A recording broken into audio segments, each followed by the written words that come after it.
जब राजपाल का काम चल रहा था बहुत लोग उसके घर पे खाना खाते थे और कभी भी उफ नहीं किया उस आदमी ने। आदमी खड़ा हो सकता है, सोच सकता है, उसका टाइम अच्छा ही। बिजनेसमैन माधव गोपाल अग्रवाल, हाँ, उनसे 5 करोड़ रुपए लिए गए फिल्म बनाने के लिए। लिए नहीं गए, उन्होंने इन्वेस्ट किए। एक चेक बाउंस का मामला और एक झूठा हलफनामा, ये 2 मामले हैं जिनके चक्कर में आप कानूनी मुकदमेबाजी में पड़े और आपको तिहाड़ जेल में भी रहना पड़े। पिछले 25-30 सालों से सिनेमा के पर्दे पर एक ऐसा चेहरा जो बिना कुछ कहे सिर्फ अपनी नजरों एंड बॉडी लैंग्वेज से आपको हंसा दे। एक ऐसा कलाकार जिसने 5 फीट 2 इंच की हाइट के बावजूद बॉलीवुड के बड़े बड़े महानायकों के बीच अपनी एक ऐसी जगह बनाई कि अगर आज भी आप जीमेल का नया अकाउंट बना के यूट्यूब ओपन करोगे तो राजपाल यादव की कॉमेडी सीन सबसे टॉप पे आएंगे। मैंने पूछा how are you?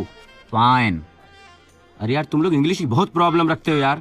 How are you मतलब कौन हो तुम? लोग उन्हें उनके असली नाम से ज्यादा उनके आइकॉनिक कैरेक्टर्स के नाम से जानते हैं, फिर चाहे वो हंगामा के राजा हो, चुप चुप के बांडिया या फिर भूल भुलैया के छोटे पंडित। राजपाल यादव जब भी स्क्रीन पे आते तो फ्रेम उनका हो जाता। उनका सफर एनएसडी यानी कि नेशनल स्कूल ऑफ ड्रामा से शुरू होकर मुंबई की गलियों तक और फिर हिंदुस्तान के दिलों तक पहुंचा। फेशियल एक्सप्रेशंस के ऐसे दिग्गज की खुद दूसरे एक्टर्स कंफ्यूज हो जाए।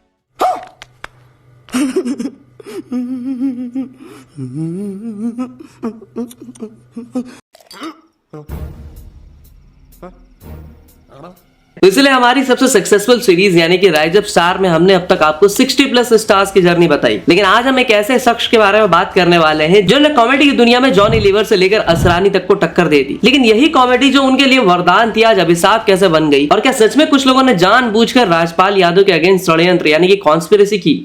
अगर मैं गलत होता तो आज मैं यहां नहीं होता, क्योंकि मेरा करियर बर्बाद करने के लिए सारे प्रोड्यूसरों के पास में इतने इतने पेपर पहुंचाए गए। आज 150+ फिल्मों में काम करने के बाद, इतना नाम करने के बाद भी उन्हें कई चैलेंजेस का सामना करना पड़ा। हाल ही में वो अपने चेक बाउंस केस और लीगल कंट्रोवर्सीज की वजह से काफी न्यूज में रहे। तो इसीलिए लोग ये भी सवाल उठा रहे हैं कि क्या ये सब कोई पीआर स्टंट है या फिर वाकई वो कोई बड़ी मुसीबत में है। क्योंकि राजपाल यादव की टोटल वेल्थ 80 करोड़ प्लस बताई जाती है और उनका टोटल डेट सिर्फ 5 करोड़ है। और जब सच में इतने सारे सेलेब्स उनके सपोर्ट में उतर गए फिर भी उनकी बेल क्यों डिनाई हो गई? तो राजपाल यादव एक ऐसा इंसान जो कभी फौजी बनना चाहता था, जिसके लिए वो 2 बार तैयारी भी करता है बट दोनों बार रिजेक्ट हो जाता है, वो एक इतना फेमस कॉमेडियन कैसे बना? As an actor lead role ना मिलने के बाद भी कई फिल्मों में उन्होंने हीरो को भी ओवरशैडो कर दिया। ये ना डेविड साहब जब भी मिलते थे, वो हमने कपिल शर्मा के शो में भी बोला था कि वो काम हीरोज के साथ करते थे और हमेशा बोलते तू देखना, तू ताली मिलेगी, तू देखना मेरी बैच। छोटा डॉन इन टाउन 2-3 सीन का रोल है, लेकिन पूरे देश या लंदन में भी जाओ तो 3-4 कैरेक्टरों में ये कैरेक्टर एक बहुत हाईलाइट कैरेक्टर है। इस एक्टर ने अपनी छोटी सी हाइट को अपनी सबसे बड़ी ताकत भी बनाया और ये भी बताया कि टैलेंट हाइट की मोहताज नहीं होती। तो आज के इस एपिसोड में हम डिटेल में बात करेंगे राजपाल यादव की पूरी जर्नी पे, उनके स्ट्रगल से लेके उनके हर आइकॉनिक कैरेक्टर तक, उनकी कंट्रोवर्सी का सच जो उनके करियर पे भी सवाल उठा रहा है। क्योंकि ये है बॉलीवुड के छोटे रिचार्ज की बड़ी कहानी, जिन्होंने अपने 5 फीट 2 इंच की हाइट से नहीं बल्कि अपने 500 फीट ऊंचे हौसले से पूरे देश को हंसाया। और ये वीडियो सिर्फ आपको राजपाल यादव की जर्नी नहीं बल्कि इतने लेसन दे के जाएगा जिसे जान के आप भी सोच में पड़ जाओगे। तो उत्तर प्रदेश का शाहजहांपुर वही शहर जो आज भी अपनी फौजी भर्ती के लिए मशहूर है। इस मिट्टी में जन्म हुआ राजपाल यादव का। घर की हालत ऐसी थी कि जेब खाली थी पर सपने बड़े थे। पढ़ाई लिखाई में राजपाल का मन थोड़ा आउट ऑफ द फोकस ही रहता था, लेकिन जिम्मेदारियों को उन्होंने बचपन से ही 1080p प्रीमियम एचडी पे देखा था। तो उन्होंने अपने बड़े भाई श्रीपाल से कहा कि वो खेतों में काम करना चाहते हैं। तो फाइनली बहुत ही कम उम्र में उन्होंने दिहाड़ी लगा दी। और गाँव देहात में चाइल्ड लेबर के बारे में कितने ही अवेयर होते हैं, आज भी वहाँ बाल मजदूरी धड़ल्ले से होती है। हाँ, तो 15 दिन खेतों में काम करने के बाद उन्हें कहीं ना कहीं 120 रुपए मिले। ये पैसा उन्होंने अपने बाबूजी को दे दिया। बाबूजी भी बहुत खुश हो गए क्योंकि बच्चा कम उम्र में इतनी समझदारी दिखा रहा था। तो उनके बाबूजी ने उनके लिए ही 6th क्लास की किताबें खरीद दी। 10 साल की उम्र से अपनी किताबें खरीदने के लिए जॉब करने लगा था। आज उसको बाल मजदूरी बोलते हैं, लेकिन उस समय मुझे नहीं पता था कि ये बाल मजदूरी है ये।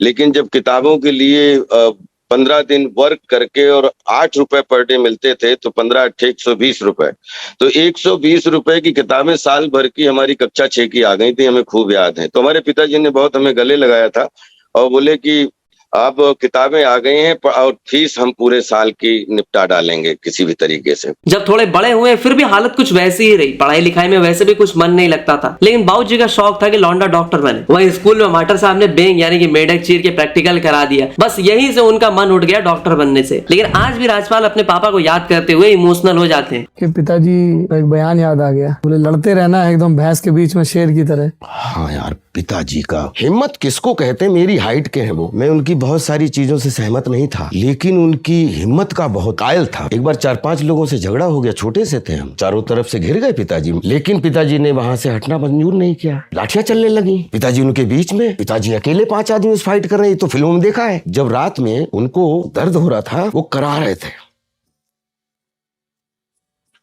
तो मैंने उनसे सवेरे पूछा कि आपने ऐसा क्यों किया यार? आपको वहां से इतने लोगों ने समझाया, आप जा सकते थे। बोले जिंदगी में एक ही चीज सीखी है कि रोटी मेहनत से कमानी है, पीठ किसी भी वॉरियर को नहीं दिखानी है। वॉरियर को जब भी दिखाना है तो चेस्ट दिखाना है। अब डॉक्टर तो बनने से रहे, लेकिन राजपाल यादव का बचपन से ही मन था कि वो सेना में जाए, देश की सेवा करे। उनका एक बड़ा सपना इंडियन आर्मी में भर्ती होना भी था। इसलिए उन्होंने काफी मेहनत की और फिजिकल टेस्ट की तैयारी भी की। लेकिन ये कम हाइट उनके सपने के बीच की रुकावट बन गई। फौज में भर्ती होने के लिए जो हाइट चाहिए थी उससे थोड़ी सी कम रहेगी, जिसकी वजह से उनका देश के लिए सेवा करने का सपना अधूरा ही रहेगा। लेकिन इसकी शुरुआत कुछ इस तरह से हुई कि राजपाल के जिले यानी कि शाहजहांपुर में सैनिकों के लिए यूनिफॉर्म बनती थी। तो राजपाल यादव को OFC यानी कि ऑर्डिनेंस क्लोथिंग फैक्ट्री में काम मिल जाता है। दरअसल उन्होंने अपने फैमिली की फाइनेंशियल हालत खराब होने की वजह से वहां पे टेलर की जॉब करी होती है, और वहां भी 4000 एप्लीकेंट्स में से सिर्फ उनका सिलेक्शन होता है। और ये फैक्ट्री आर्मी के लिए कपड़े, पैरासूट्स वगैरह बनाती थी अंडर डिफेंस मिनिस्ट्री। तो राजपाल ने जवानी में OFC में अप्लाई किया स्किल सीखने के लिए, और ये उनके गांव में एक बहुत बड़ी बात थी। गांव वालों को बहुत गर्व भी हुआ कि उनकी जॉब लग गई, क्योंकि ये बड़ी रिस्पेक्टेड फैक्ट्री थी। यहाँ पे उन्होंने टेलरिंग और क्लोथ रिलेटेड काम सीखा, जैसे पैरासूट्स बनाना, और ट्रेनिंग बन के डिफरेंट डिपार्टमेंट में घूम के काम सीखना। लेकिन राजपाल का पहला सपना हमेशा आर्मी ज्वाइन करना ही था, और जो कि उनके होम टाउन यानी कि ऑर्डिनेंस फैक्ट्री से ही लिंक थी। तो एक बार उन्होंने न्यूज़पेपर के छोटे से कोने में फौजी के एप्लीकेशन के बारे में पढ़ा, तो वो भी वहां पे पहुंच गए। अब छोटे से राजपाल 6 फीट के लॉर्डो के बीच खड़े थे। तभी आर्मी के जेसीओ साहब ने उन्हें देख लिया और उन्हें बुला के पूछा कि तुमने पढ़ा भी है कि कितनी हाइट चाहिए? तो राजपाल ने कहा कि नहीं। तभी जेसीओ साहब ने उन्हें वहां से भगा दिया। लेकिन राजपाल के मन में एक गिल्ट रहा। ऐसे उन्होंने एक्सरसाइज शुरू कर दी हाइट बढ़ाने के लिए। लेकिन जब दोबारा भर्ती के लिए पहुंचे तो फिर उन्हें वही सूबेदार मिल गया जो उन्हें पिछली बार भर्ती में मिला था। उन्होंने कहा कि तू फिर आ गया। तो राजपाल ने भी झल्लाते हुए कह दिया कि बंदूक पकड़ाओ या फिर कोई ऐसा दूसरा काम दे दो, और फिर देखो मैं दूसरे से कैसे बेहतर करके दिखाता हूँ। लेकिन फिर सूबेदार ने राजपाल को समझाया और घर वापस जाने को कहा। इस बार राजपाल मान गए और अपने OFC एंड एक्टिंग पे ही ध्यान दिया। तो एक्टिंग का कीड़ा कहीं ना कहीं उन्हें दशहरा में ही काटा। तो हुआ कुछ ऐसा कि दशहरा आने वाला था, रामलीला के डायरेक्टर कलाकार ढूंढ रही थी, तो राजपाल भी उसी वर्कशॉप में पार्ट लेने के लिए वहां पे पहुंच जाते हैं। अब उतने एक्टर्स अवेलेबल नहीं होते हैं, तो डायरेक्टर्स भी जल्दी में अंगद का रोल राजपाल यादव को दे देते हैं। रामलीला शुरू होती है और वो भी पल आता है जब रावण के दरबार में अंगद पैर जमाते हैं और एक डायलॉग बोलते हैं कि मैं अपना पैर आपके सामने इस दरबार में जमा देता हूँ। यदि आपका कोई योद्धा इस पैर को धरती से उठा सके तो मैं अपने स्वामी की ओर से वचन देता हूँ कि वो अपनी हार मान लेंगे और इस लंका से वापस चले जाएंगे। 5 फीट 2 इंच की इस एक्टर ने जिस इंटेंसिटी से ये डायलॉग बोला था कि ऑडियंस को यकीन हो गया था कि हाँ ये वही बलशाली अंगद ही है। इसीलिए उन्हें रामलीला में काफी अप्रिसिएशन में मिलती है, और रामलीला में मिली इतनी अप्रिसिएशन की वजह से ही राजपाल को एक्टिंग का कीड़ा काट ही जाता है और वो शाहजहांपुर में होने वाले रामलीला और नुक्कड़ नाटक में पार्ट्स लेने लगते हैं। लेकिन काम वो OFC में ही करते रहते हैं। दरअसल राजपाल यादव ने थिएटर को शुरुआत में सिर्फ एक हॉबी की तरह ही लिया था, लेकिन शाहजहांपुर में ही जरीफ मलिक के साथ काम करते वक्त उन्होंने एक्टिंग की बारीकियां या नुआंसेस सीखी थी। जरीफ मलिक ने उन्हें सिखाया था कि स्टेज पे खड़े कैसे होना है, ऑडियंस से कैसे कनेक्ट करना है। लेकिन राजपाल यादव ने इसे करियर बनाने का कभी सोचा ही नहीं था। वो तो उनके अंदर एक आर्टिस्ट वाला जुनून था। बट तभी उन्हें कृष्ण कुमार श्रीवास्तव, जो कि राजपाल को जानते थे, उन्होंने एक बार उन्हें ताना मारते हुए कह दिया कि कुत्ता अगर घर घर घास खाने लगा तब तो हो गया देश का कल्याण। यही एक छोटी सी बात ने कहीं ना कहीं राजपाल के अंदर आग जला दी। उन्हें एहसास हुआ कि अगर वो अपने होम टाउन में ही रहे तो लोग उन्हें कभी सीरियसली लेंगे ही नहीं। इसी बेइज्जती को उन्होंने फ्यूल की तरह इस्तेमाल किया और 1992 में भारतेंदु नाट्य अकेडमी लखनऊ पहुंच गए। BNA में जाने के बाद उन्हें समझ में आया कि एक्टिंग सिर्फ डायलॉग बोलना नहीं बल्कि एक डिसिप्लिन्ड आर्ट फॉर्म है। तो कुएं से निकल के आया मेढक अब बड़ी छलांग लगाने को भी तैयार हो गया, क्योंकि उन्हें BNA में ही NSD यानी कि नेशनल स्कूल ऑफ ड्रामा के बारे में पता चला। लेकिन समस्या ये थी कि NSD में एडमिशन के लिए उच्चारण ठीक होने चाहिए थे, और आपको तो पता ही होगा कि उत्तर भारत के लोगों का उच्चारण कैसा है। इनके लिए तालाब शौ, दंत शौ और मूर्धन्त शौ सब कुछ सेम होता है, जैसे कि बलिया से आने वाले सिद्धांत चतुर्वेदी ने भी कहा था।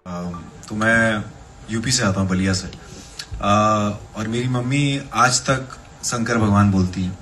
अक्षय कुमार बोलती हैं। और यही 100 और 100 की प्रैक्टिस करने के लिए राजपाल जंगलों में जाके चिल्लाते और प्रैक्टिस करते ताकि उच्चारण साफ हो सके, और इसी के बाद वो दिल्ली के लिए रवाना हो जाते। अब दरअसल चिल्लाने वाली बात कुछ ऐसी है ना कि एक पुरानी थिएटर टेक्निक है जिसे वॉइस प्रोजेक्शन और आर्टिकुलेशन ड्रिल कहते हैं, और यही खुली जगह पे चिल्लाने से राजपाल का गला खुला और वो हर एक शब्द को क्लैरिटी के साथ बोलने लगे। उनकी ये मेहनत रंग लाई और उन्हें एनएसडी दिल्ली में जगह मिल ही गई। एनएसडी पहुंचने के बाद राजपाल यादव ने सिर्फ एक्टिंग नहीं सीखी बल्कि उन्होंने वहां के रिपोर्टरी कंपनी में भी काम किया। वहां उन्होंने वर्ल्ड क्लासिक्स और बड़े प्ले डायरेक्टर्स के साथ भी काम करा और अपने कॉमेडी टाइमिंग और इमोशनल रेंज को भी पॉलिश किया। लेकिन एनएसडी में भी सिलेक्शन की दिलचस्प कहानी है। इंटरव्यू पैनल में दरअसल उन्हें कॉम्ब यानी कंघी दिखाई गई और कहा गया कि इससे ही मोनोलॉग करो, लेकिन राजपाल ने उसे अपने तरीके से किया और जज को इंप्रेस भी किया, और उनकी जेन्युइन एक्टिंग ने ही उन्हें सेलेक्ट भी करवा दिया इन 1997 बैच। जैसे मैं एक छोटा सा उदाहरण बताऊं कि एक प्रॉप फेंक दी और बोले कि इसको आप यूज करिए, एक तरीके से नहीं जितने तरीके से यूज करना है वो करिए।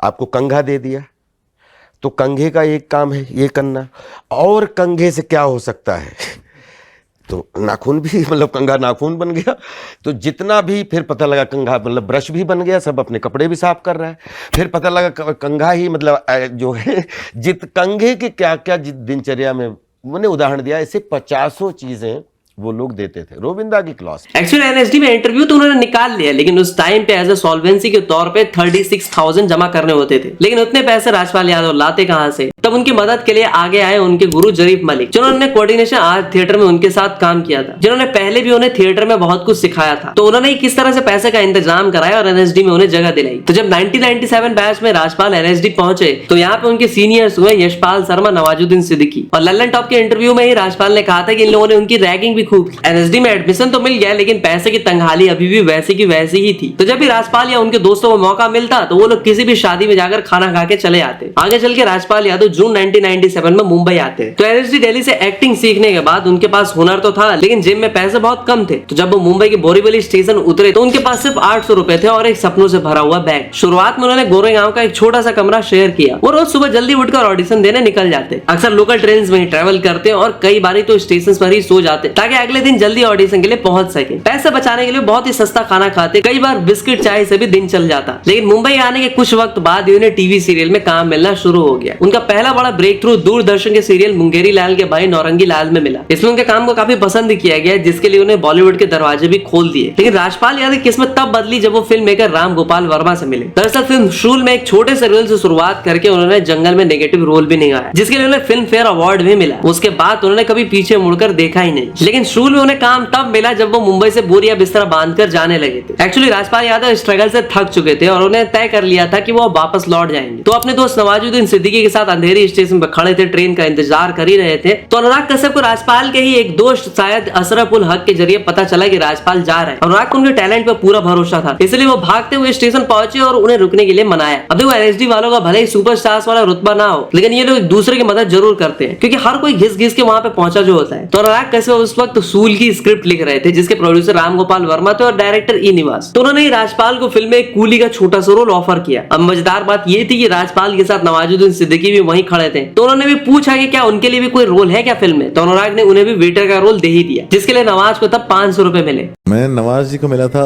1996 में, 97 में। एक्चुअली मेरे एक दोस्त थे अशरफ उल हक, जो मेरी फिल्मों में रहे हैं, ब्लैक फ्राइडे में भी थे, सब अभी नहीं रहे वो। तो उनका एक दिन मेरे को फोन आया कि हमारा एक एक्टर है, बहुत अच्छा एक्टर है एनएसडी का, वो बम्बई छोड़ के जा रहा है 97 में, तो उसको रोक सकते हो तो रोक लो। बोलते कहाँ पे? बोलता हूँ अंधेरी स्टेशन से इतने बजे ट्रेन पकड़ रहे हैं। तो हम लोग भागे। वो एक्टर था राजपाल यादव। सो ये 1997 की बात है। राजपाल यादव बहुत निराश होकर बंबई छोड़ के जा रहे थे, तो मैंने उनको रोकने के लिए उनको एक रोल दिया शूल में कुली का, जिससे उनका करियर स्टार्ट हुआ, जो उनकी लाइफ चेंज हो गई। राजपाल के साथ उनका एक दोस्त था, पतला दुबला सा, तो वो था नवाजुद्दीन सिद्दीकी।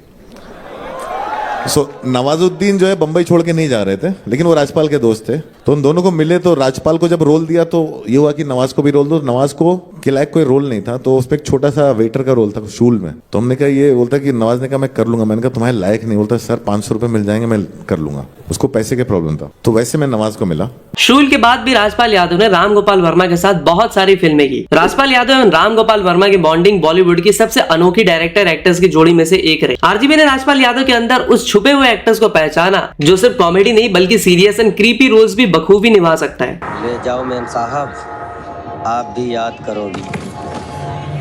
इन्होंने साथ में मस्त, जंगल, कंपनी रोड, मैं माधुरी दीक्षित बनना चाहता हूँ, मैं, मेरी पत्नी और वो, नाच, डरना मना है जैसी काफी सारी फिल्में की। एक दिन जब राजपाल यादव को बाकी दूसरे फिल्म मेकर्स के भी ऑफर आने लगे, तब आरजीवी ने कहा कि अरे राजपाल, अब तो तुम बड़े एक्टर हो गए हो, अब तो हमारे साथ काम करोगे या नहीं। तो राजपाल ने ऐसी बात कही कि राम गोपाल वर्मा खुद ही सोच में पड़ गए।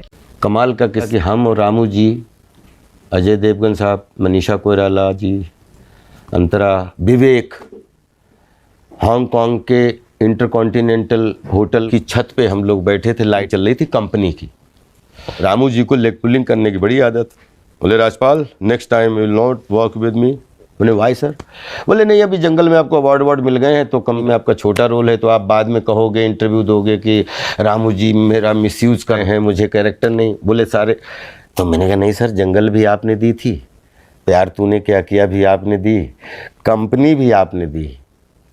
और मुंह से निकल गया कि मुझे मालूम है कि किसी ऐसी कोई फिल्म आपके हाथ में आई जिसमें जो मेन लीड में होगी और उसका किरदार मेरे ऊपर फिट होगा तो आप हमें दोगे। 2003 तक राजपाल यादव ने करीब 19-20 फिल्में कर ली थी, लेकिन 2003 में उन्हें वो फिल्म मिली जिसने उन्हें आगे चलकर हिंदी सिनेमा का ब्रह्मानंदन बना दिया, और वो फिल्म थी प्रियदर्शन की हंगामा। प्रियदर्शन ने पहली बार राजपाल यादव को आरजीवी की ही फिल्म जंगल में देखा था। हालांकि उसमें राजपाल एक खतरनाक जंगली के रोल में थे, लेकिन उनके स्क्रीन प्रेजेंस और फेशियल एक्सप्रेशंस ने प्रियदर्शन को इंप्रेस कर दिया था। अब प्रियदर्शन को अपनी कॉमेडी फिल्मों के लिए ऐसे एक्टर्स चाहिए होते हैं जो कि इनोसेंट दिखे, लेकिन सिचुएशन की वजह से फनी बन जाए। उन्हें लगा कि राजपाल का चेहरा और उनकी हाइट इस रोल के लिए परफेक्ट फिट होगा। तो हंगामे में राजपाल ने राजा नाम का कैरेक्टर निभाया, वही कैरेक्टर जो शहर में लड़की ढूंढने आता है और सब उसे ठगते हैं और बेचारा पिट पिटा जाता है।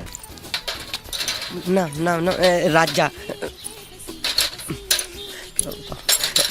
तुलसीदास खान। क्या?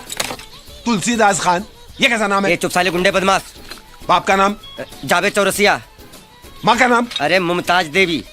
अबे तू आदमी है कि इंडिया पाकिस्तान की सरहद दंगे फसाद के नाम पैदा हुआ है क्या? ये चुप साले, नहीं तो थप्पड़ मारूंगा। राजपाल यादव ने खुद एक इंटरव्यू में कहा था कि जंगल ने मुझे एक्टर बनाया, लेकिन हंगामा ने मुझे पहचान और पैसे दिए। इस फिल्म के बाद उन्हें बॉलीवुड का कॉमेडी किंग माना जाने लगा। फिर 2005 में आई वक्त। राजपाल यादव के लिए वक्त, the race against the time, एक बहुत बड़ी टर्निंग पॉइंट साबित हुई। इस फिल्म में उनका लक्ष्मण का कैरेक्टर आज भी मीम्स और कॉमेडी क्लिप्स में चलाया जाता है। इस फिल्म के डायरेक्टर विपुल अमृतलाल शाह राजपाल यादव का काम प्रियदर्शन की फिल्म जैसे कि हंगामा में देख चुके थे। उन्हें एक ऐसा एक्टर चाहिए था जो अमिताभ बच्चन के सामने थोड़ा डरा सहमा लगे, लेकिन ऑडियंस को वो खूब हंसाए। लक्ष्मण पानी ला, पानी पीने के लिए नहीं, नहाने का। बाल्टी भर के लाना तू।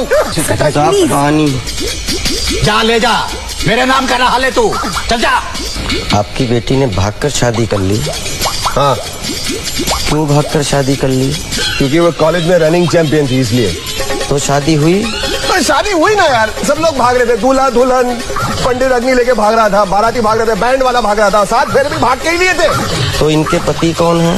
अरे भाई, ये टेररिस्ट है या पॉलिटिशियन है कौन? इसलिए जाना है बाथरूम। बट प्रियदर्शन के साथ उनकी ट्यूनिंग इतनी जम गई कि चुप चुप के लिए राजपाल ने सोचा कि उन्हें बहुत बड़ा रोल मिलने वाला है, तो उन्होंने 26,000 खर्च करके एक महंगा हेयर कट करवाया, और हेयर कट करा के वो सेट पे पहुंच गए। लेकिन प्रियदर्शन उन्हें देखते ही गुस्सा होकर बोले कि ये क्या करा के आए, और तुरंत उनके सिर पे कटोरा रख के उनके सारे बाल काट दिए। और वही आइकॉनिक लुक हमने पूरी फिल्म में भी देखा। अरे जिसने तेरी पिटाई की थी, क्या मारा? थिएटर बंद कर, मेरा ड्रिंक बना। ये चिल्ला मत बना रहा हूँ, बात मत कर।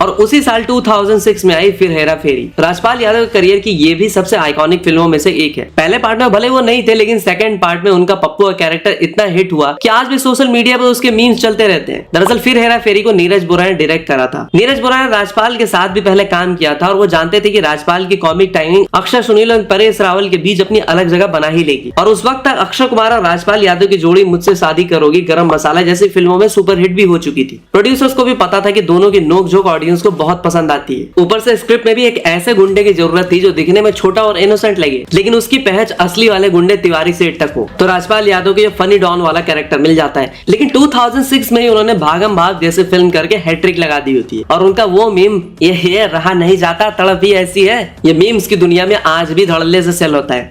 आज अभी रहा नहीं जाता, तड़प ही ऐसी है ना। इसके बाद तो हर 3 में से एक कॉमेडी फिल्म में राजपाल यादव दिखने लगते हैं, फिर चाहे वो भूल भैया हो, ढोल हो या फिर पार्टनर में छोटा डॉन। लेकिन जैसा मैंने शुरू में कहा था कि इस कॉमेडी ने जैसे राजपाल यादव का नाम दिलाया, लेकिन यही उनके लिए अभिशाप भी बन गई। राजपाल यादव कॉमेडियन नहीं बल्कि एक मंजे हुए एक्टर है, लेकिन धीरे धीरे उन्हें टाइप कास्ट किया जाने लगा। उनको जो रोल्स ऑफर भी हुए वे सारे के सारे कॉमेडियन वाले रोल ही थे। एज अ प्रोड्यूसर आपके जहन में कोई कुछ एक्टर्स होंगे कि कभी आप बैठकर सोचते होंगे कि अगर मैं फिल्में बनाऊंगा तो मैं इस एक्टर के साथ बनाना चाहूँगा जो आपको बेहद पसंद हो? मैं बहुत सारे एक्टर्स हैं जिससे मुझे राजपाल बहुत पसंद है। लोगों ने उसकी कॉमेडी साइड देखी, लेकिन उसकी बहुत पहले शायद बहुत कम लोगों ने फिल्म देखी होगी। एक माधुरी दीक्षित आई थी उसकी एक फिल्म, और मैं, मेरी पत्नी और वो एक आई थी। उसमें वंडरफुल परफॉर्मेंस, मतलब ग्रेट परफॉर्मेंसेस थी उसकी। लेकिन हम लोगों तो माहिर होते हैं इसमें टाइप कास्ट करने में, इसको कॉमेडियन बना दो, इसको इंस्पेक्टर बना दो, इसको ये बना दो, उसको वो बना दो टाइप में। पंकज कपूर और फिर इरफान खान, मनोज बाजपेयी, इनको वो ग्रेटेस्ट एक्टर हैं हमारी कंट्री के, लेकिन उनको लेके अनफॉर्चुनेटली किसी ने बड़े बजट के बारे में सोचा ही नहीं। उनकी हाइट को उनकी एक्टिंग से ज्यादा अहमियत दी जाने लगी। हर डायरेक्टर उन्हें ऐसे कैरेक्टर्स देने लगा जो पिटता है, चिल्लाता है, जिसका मजाक उड़ाया जाता है। इससे उनकी वर्सेटैलिटी खत्म होने लगी।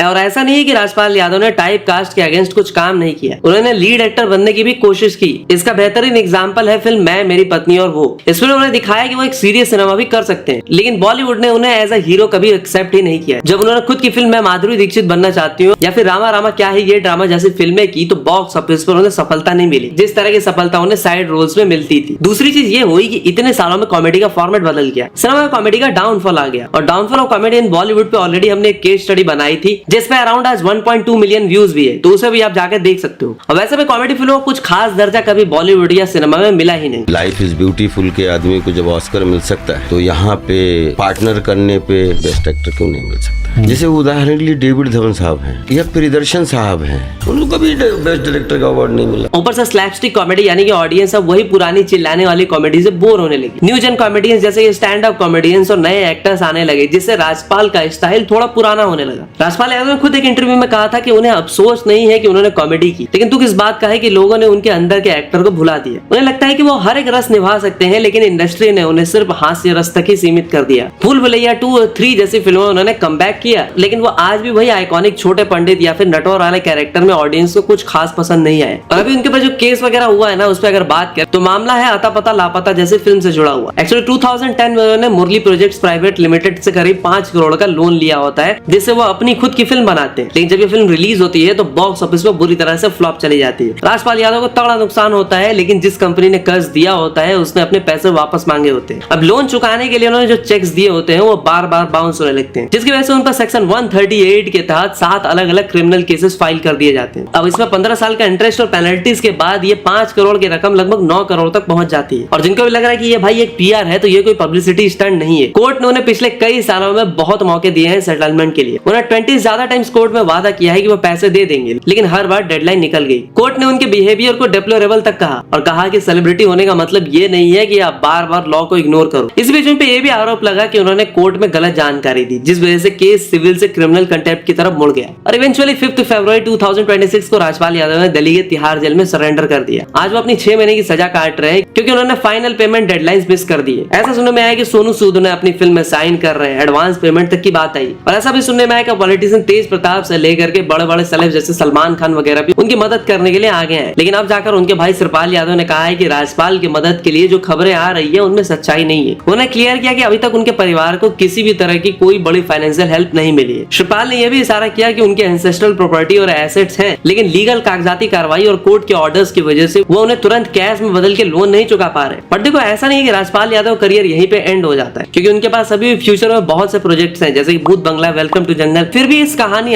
इस जेल कांड में कुछ पीसेस मिसिंग तो जरूर लगती हैं। तो भाई ये थी राजपाल यादव की इंटायर जर्नी। और हाँ, आपसे हमेशा की तरह 3 सवाल। राजपाल यादव के पहले टीवी शो का नाम क्या था? सेकंड, राजपाल की पहली हिट कॉमेडी फिल्म कौन सी थी? थर्ड, प्रियदर्शन के साथ उनकी पहली फिल्म कौन सी थी? तो आंसर जरूर देना। मिलता हूँ अगली वीडियो में, तब तक के लिए हर हर महादेव।